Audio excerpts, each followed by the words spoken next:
ആദ്യമായിട്ടാണ് വോട്ട് ചെയ്യുന്നത്. എന്ത് തോന്നുന്നു വോട്ട് ചെയ്യാൻ വന്നപ്പം?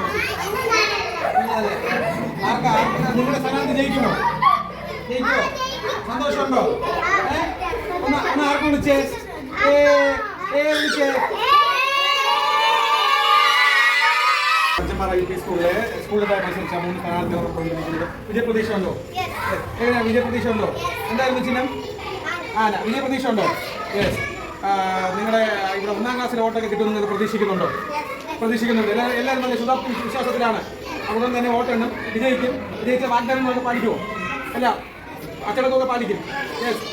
ഗവൺമെന്റ് MPS മഞ്ചപ്പാറ സ്കൂളിന്റെ ഇലക്ഷൻ അവസാനിച്ചിരിക്കുകയാണ്.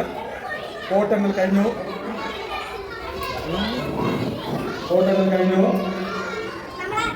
4ാം ക്ലാസ് എ ഡിവിഷനിൽ നിന്നും അഭിജിത്ത് നാഥ് വോട്ടെടുത്ത സ്ഥാനാർത്ഥി വിദ്യാഭ്യാസത്തിനേക്കാൾ 5 വോട്ടുകൾ ജയിച്ചിരിക്കുന്നു. അഭിജിത്ത് നാഥിനെ സ്കൂളിലേക്ക് തെരഞ്ഞെടുത്തിരിക്കുന്നു. അഭിനന്ദനങ്ങൾ. പങ്കെടുത്ത 2 പേർക്കും ആശംസകൾ.